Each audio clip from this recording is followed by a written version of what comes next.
Hey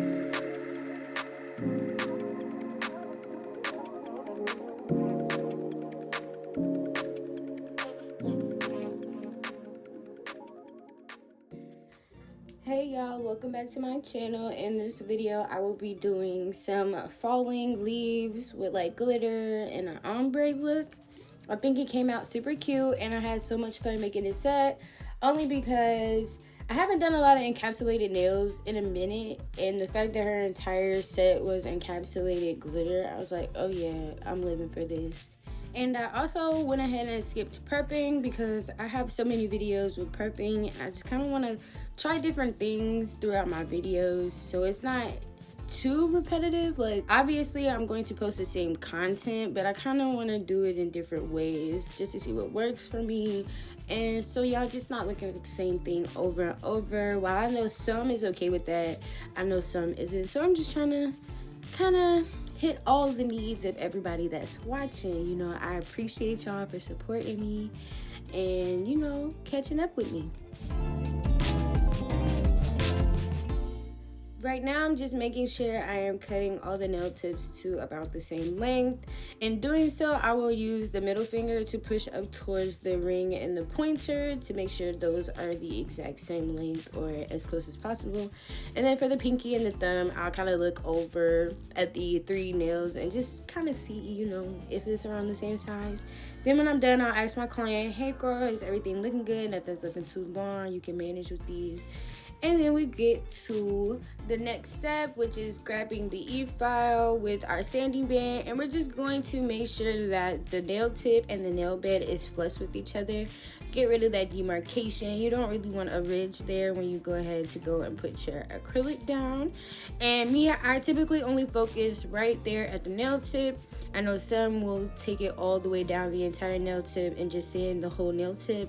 That's just preference. Me personally, I don't do that. Now I'm going in with my Mia Secrets dehydrator and primer, and you will know you have prepped correctly after you have put the dehydrator on and it comes back ashy.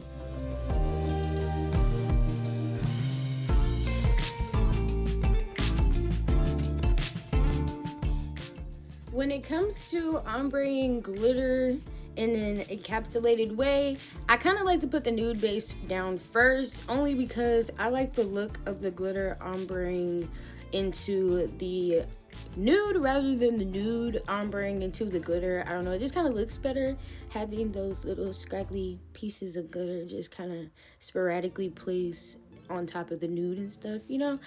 I just like it. It's preference. I don't always do that sometimes. I guess it just depends on the set and how much of it will actually be covered up. Because sometimes I'll encapsulate some like glitter ombre, but it'll just be covered up with some like simple nail art or lined nail art or something, if you know what I'm talking about.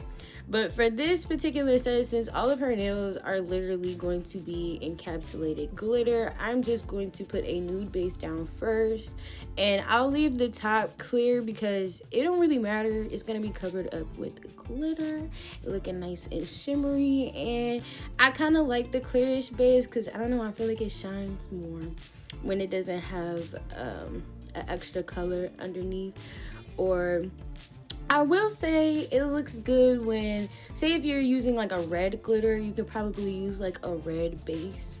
But for this one, I was also running out of my clear acrylic, y'all. Oh my gosh, so it was so bad. So I was supposed to buy some more clear acrylic and freaking forgot. So by the time I got to this client, I was like on my last little bitty dust.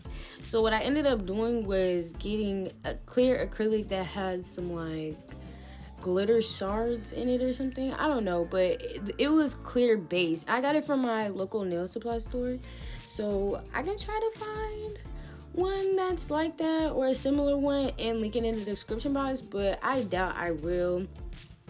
Then what I did was dipped my brush into my monomer, then dipped it into that powder with the glitter shards, and then I picked some of the green glitter, so it kind of mixed all together, and that was like my glitter base. Then I went in with these thick, chunky, like glass pieces. I got them off of Amazon. I'll link them down in the description. I use a little bit of clear to kind of put on there so all of that stuff can kind of set in place, and added extra glitter in places that I needed.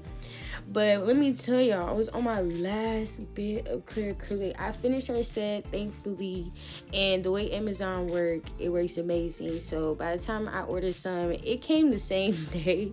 So I was able to do the rest of my clients. So I was good. But yes, that's how I typically do my glitter encapsulated nails. I just feel it looks so much better how it kind of just, the glitter ombres into the nude rather than the nude ombre into the glitter. So in today's video, I will be talking to y'all a little bit about how to build clientele and how to get past nervousness with first timers. This is the comment that I got. Shout out to talk2_ your girl 746. This is inspired by you, girly. So I'm gonna go ahead and start off with the nervousness with first timers. I would suggest going ahead and trying to get like family members or friends first. Or what I did is I kind of posted on like my Snapchat and like my actual Instagram and stuff, because before then I didn't really have no page or no Instagram or no business page and stuff like that. So I'm really just posting in areas where I know people. And when I first did nails, I'm not gonna say I did them for free. I had like a $35 deal. That's what I did. So for $35, they could get any length, any shape, any design. It's just, I didn't want to do it for free because, you got to think about it. You put your money in to get all of these products, and then although you are just starting out, you don't want to do anything for free because you want to make your money back from the stuff that you bought and all that good stuff, So I say, start around like $20, $35. I did $35. People did come for $35, and that helped and all of that. But my first client was a girl that I worked with. So we were pretty cool. We would hang out sometimes, and we would go to work, we would go get lunch, and so like she was my work friend, she was my buddy, So I was like, girl, I'm finna start doing nails. You want me to, can I like experiment on your hands? And she's like, yeah, sure, cool.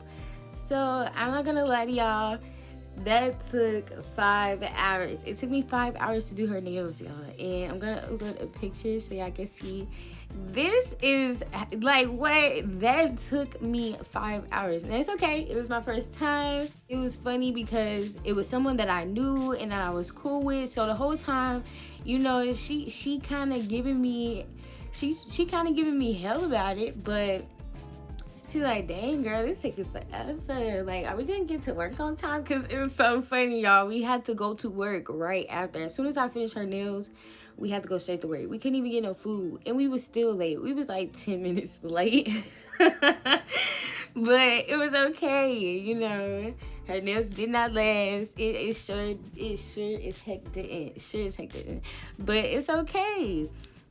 So that was my little first experience. I was nervous, but I say I wasn't as nervous because she was pretty cool about it. And we were laughing the whole time, so the nervousness was kind of slowly slipping away. So yes, I definitely recommend doing it with somebody you really, really cool with. Make sure that they understand you are their first client. Their nails may not last, and you just trying some things out, And if it's one of your friends, that's pretty dope. Because I'm not gonna lie to y'all, when y'all get into this industry, sometimes your friends and family will be your worst supporters. I'm not gonna lie, like I've had people I don't know support me in bigger ways that I could ever imagine.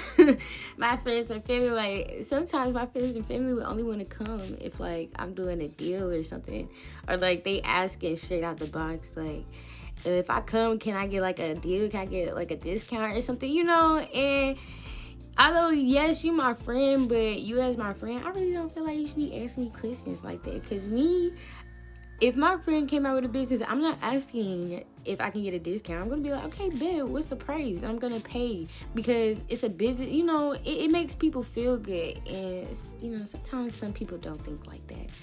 But I definitely have had better relationships with some of my clients than I have with like friends and family, and they are a blast. Like, I'm their personal therapist. They be telling you all their business.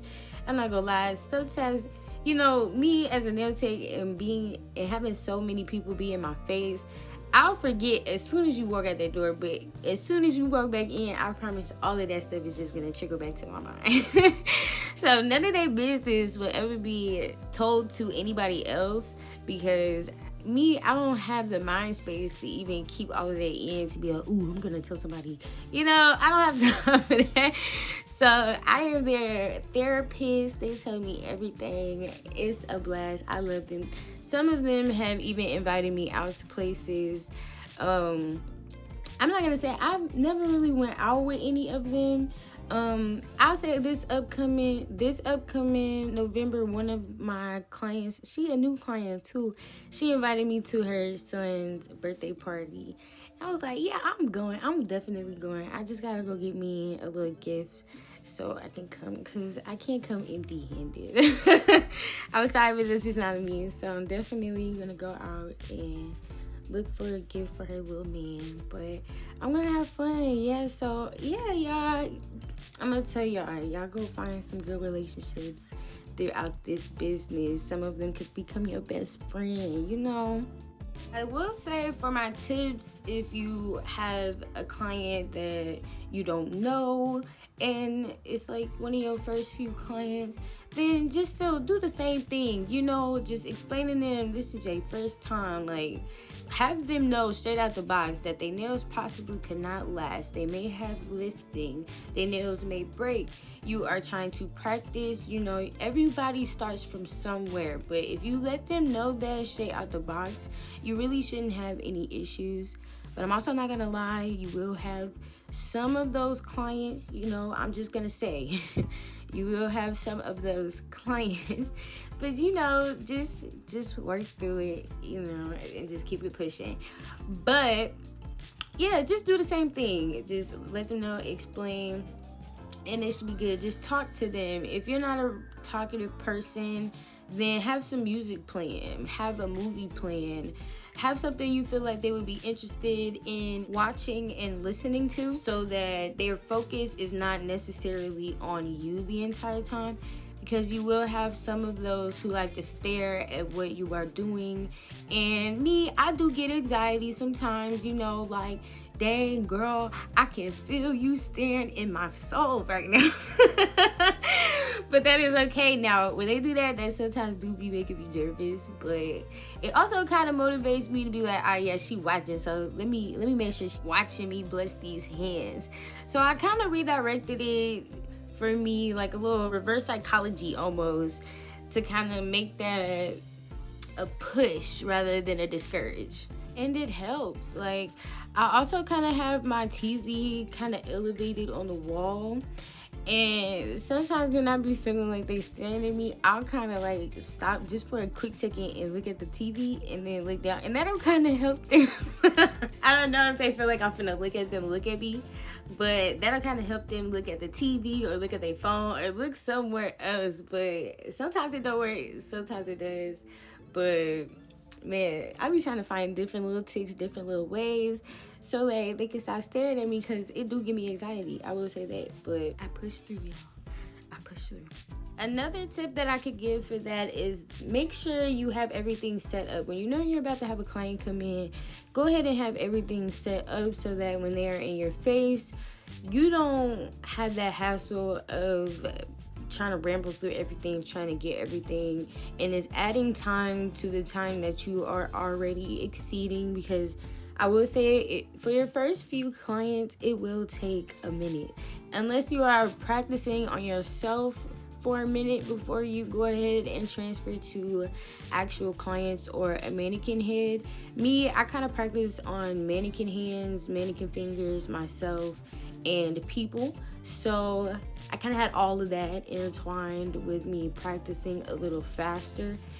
And I was really at home all the time, so I had the time to practice. Or before I started doing nails, after I get off work, I would just go home. And if I didn't have anything to do besides cook and clean, I'm just practicing. So yeah, practice, because your first few clients will take forever. After everything is placed, I'll go in with a bead of acrylic just to seal everything, so when we get to filing, we don't file all of that goody glitterness away.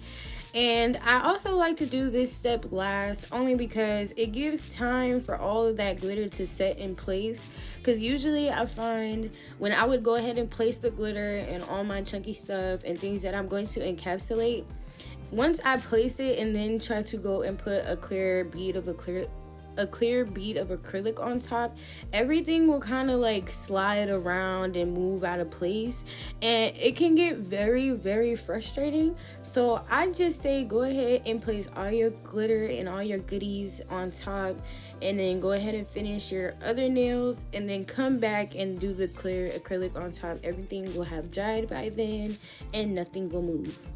Another tip when it comes to using glitter, I have a paper towel on the side of me, like an extra paper towel, and I will use that paper towel to wipe my brush when it has the green glitter on it, so that I'm not wiping it on my main paper towel that I'm kind of using to wipe my brush and stuff on.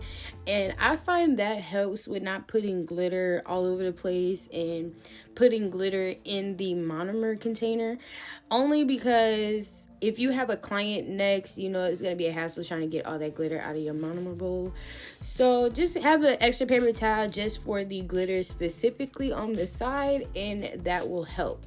But since her entire set was glitter, I didn't really mind that some of the glitter was getting into the clear that I was putting on top. It just kind of added to the effect, and I wasn't really worried about it. But say if she had one nail with glitter on it, it would get very, very frustrating trying to make sure you're not putting any glitter in like another nail that doesn't have glitter in it at all.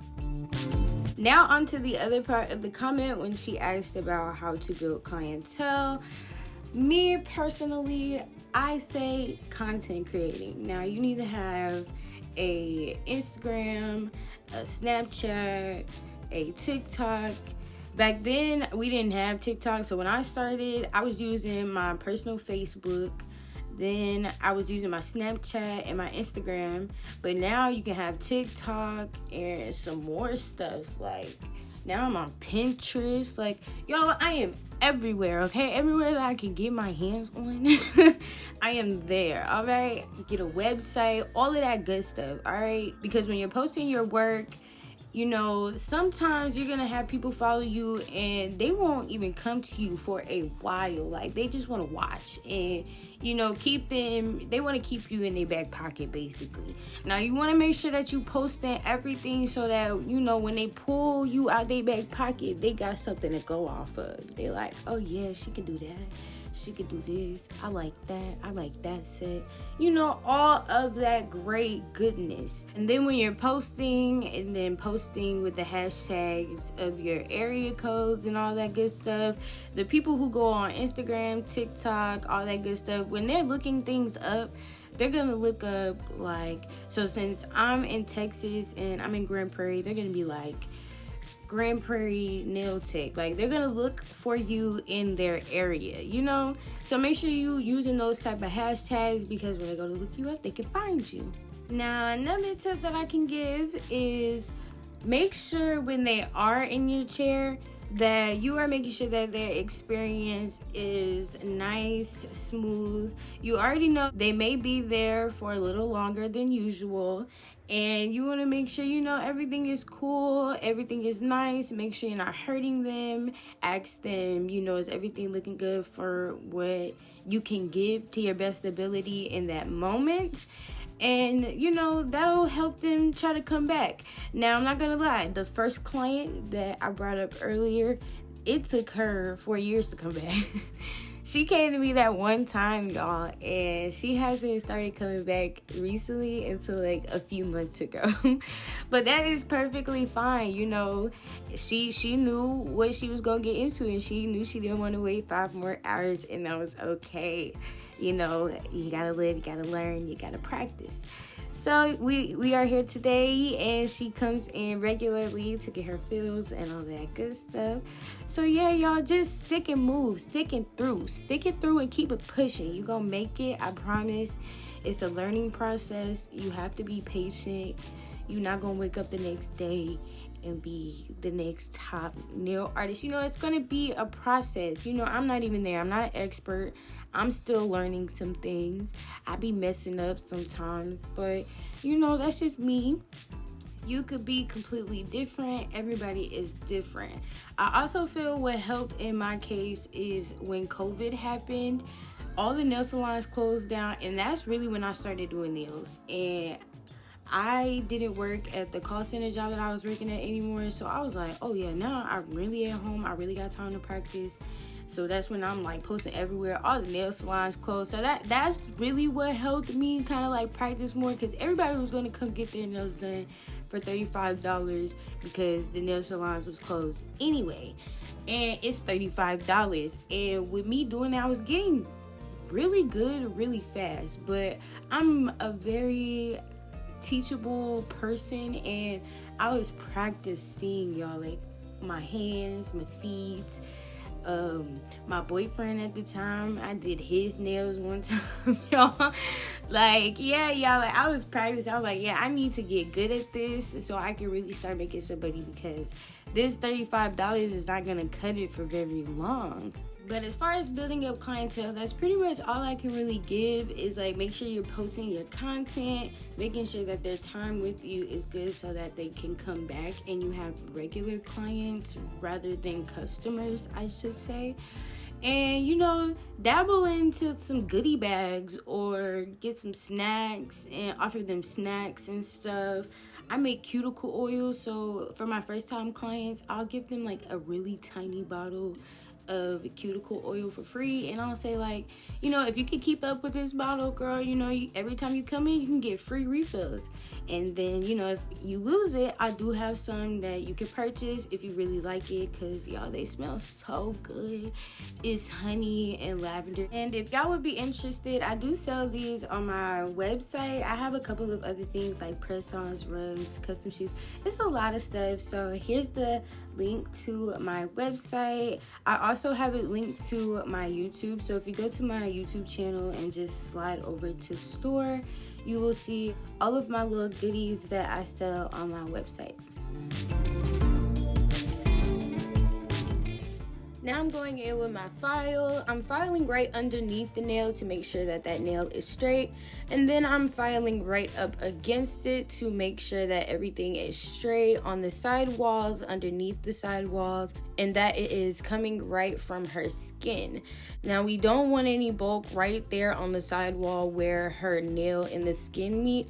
I typically don't like to touch it too much. I will really just focus where the free edge and the rest of the nail tip is. And then I'll go back in with my e-file to kind of debulk the edges if I need to. And the file that I'm using is a 8080 grit Pana file. I also get these off of Amazon.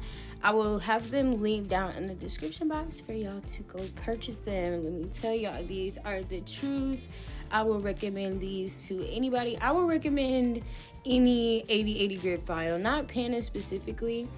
Well, I will say I kind of like the square. I like the wide files because they don't bend easily. I think the kind of ovalish ones, the skinny ones, I find that those bend too much, and then the nail will kind of have like a little divot on the side walls, and I'm just not a fan of it. So make sure whatever file you get, it's an 80/80 grit, and it's kind of this thick, wide, squarish one, so that you won't have any problems with it bending.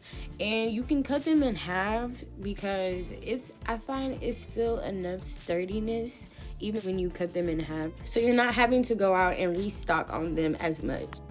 Now I'm going in with my e-file. This is my tapered barrel bit. I have it in extra fine. I also get these off Amazon, and the link will be down in the description box. So I have my file on 18,000 RPM. That may be a little fast for most. So if you are a beginner, I recommend starting at around 10 and then working your way up. So since we didn't apply too much acrylic, I don't have to do too much debulking. I'm really just cleaning it up, making sure that everything is flush. And what I like to call this is just me taking away that shiny casting that the acrylic likes to leave after it cures and stuff like that. Because I don't do too much fine. I maybe spend a minute on each nail. Now, sometimes it could be a minute and a half to 2 minutes, and that just really depends on the length. But when I'm applying acrylic, I like to keep in mind that I don't want to waste product. So I like to apply the acrylic as if I didn't have a file or an e-file afterwards. Like, all I had to do was just put, or all I could do was just put some clear top coat and just keep it pushing, you know? So I don't want to add too much. So I like to work in little beads and then work my way up. When it comes to the clear bead, it doesn't be too thick. I'm just trying to cover up the work that I have placed. And I really just want to file the clear acrylic. I do not want to make my way down to the nude, down to the glitter, because that would just destroy the entire thing that I place. And I'm gonna go ahead and let you all watch the rest of this video through. I appreciate y'all so much for supporting my channel. Be sure to turn y'all notification bells so that y'all know when I am uploading. I will also be uploading posts and, you know, reels here and there, just to make sure, you know, I stay in tuned and intact with y'all, and so that y'all can know what's gonna be uploaded in the upcoming videos. So I hope y'all are having a great day, and I will see y'all in my next video.